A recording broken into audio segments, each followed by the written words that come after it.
Greetings and welcome to the Saturday Morning Vodkast podcast. I'm going to make you an offer you can't refuse.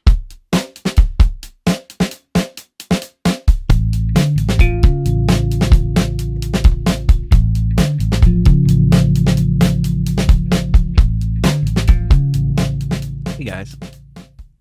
Hey all you Billy Bumblers out there. What a day I had yesterday. I got my DNA test back and we sat down on the Vodkast, not the Vodkast podcast, to talk about it briefly. And I was joking around with my friends and all about it yesterday. But in the middle of the night, I wake up in the night a lot. And it hit me. It hit me like a ton of bricks. Like, it could be nothing. You know what I mean? I should look at this as a dumb test that just, clears things up for me. But it really hit me pretty hard. And I don't know what time it was in the morning, but like I woke up and immediately I was like, Jesus Christ, this is fucked up. Like I'm who I am. It's not going to change who I am. I'm going to be jovial and spread the love as best I can. I'm going to write the songs I've always written, and I'm going to sit here and talk about the things I like to talk about. But it's crazy to me to think that my entire life, to the best of my knowledge, I was 50% Portuguese, 25% English, and 25% Irish. Now, obviously, those numbers are very specific and tight. And, of course, there's going to be, Romanian and German and all these little other things in here. But the first two things that I read are 29.3% or 29.6% Italian and 22.3% German. I mean, that means half of me is not the lineage I thought I was, or the lineage I thought I wasn't the lineage they thought they were. I've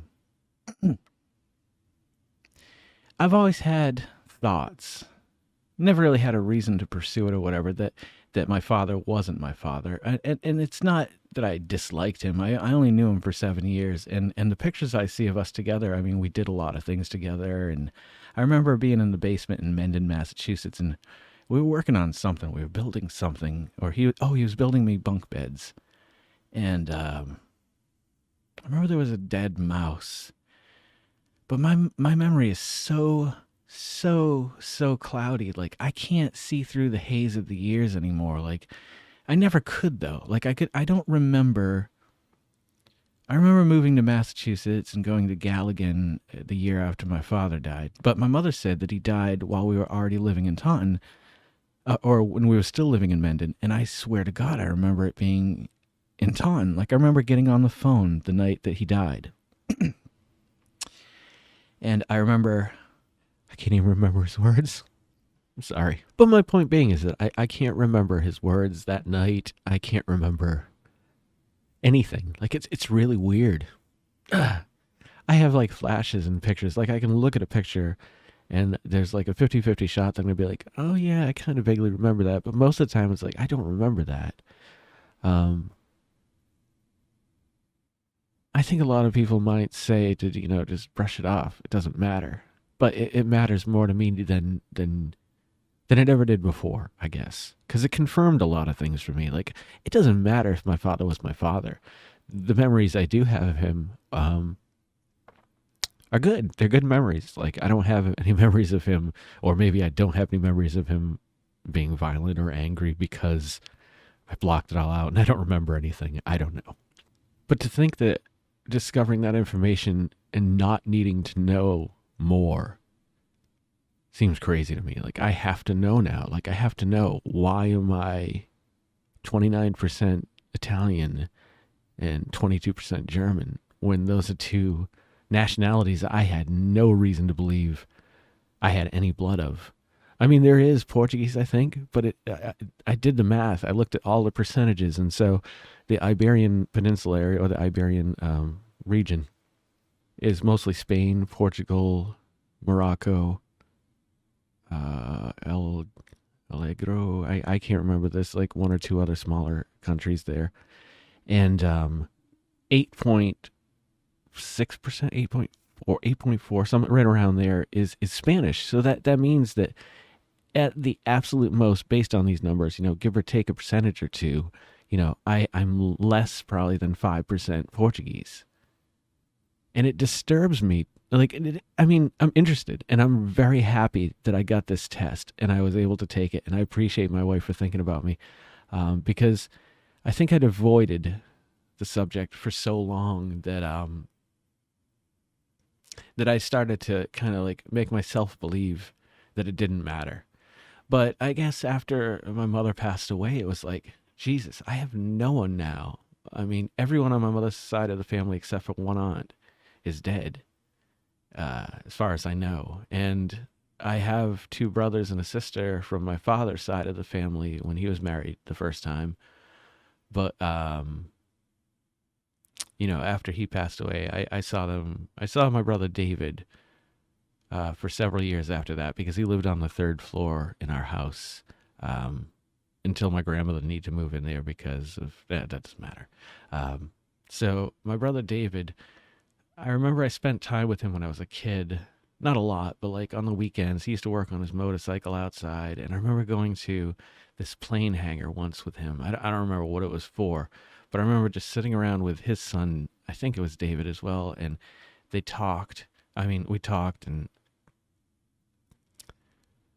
I think at one point we got on a little plane and then got off of it. Like we didn't go there to fly or anything. I can't remember why we went there.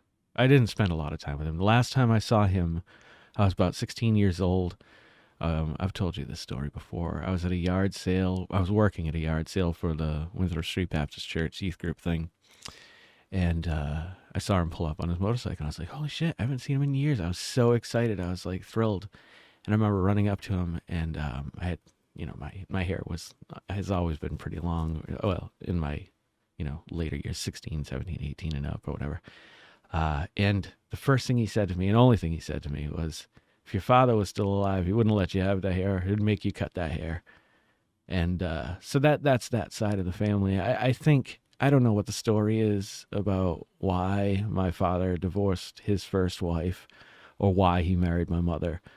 But I have a strong suspicion that, like, my thought has always been that my mother was pregnant and out of wedlock. And my grandfather was a Mormon, but he wasn't always around for my mother and the family. He left them to go be with another woman in Missouri, and then came back like 20 years later. And no one told me this. So when he came back, I was so thrilled to see him again. And then learning later in life who he really was, like, I don't know. This is not one of the funner podcasts I've done. Let's just say that. I don't mean to be all bummed out. Like, I'm really excited about this. Like, the test part of it, I'm super excited about. I just got upset this morning because I was talking about subject matters that I haven't thought about in years. But the test is amazing because it kind of confirms that there's something, either A, it's like I said, either I'm adopted, my father was adopted, my father wasn't Portuguese, or my father wasn't my father. The mystery is afoot.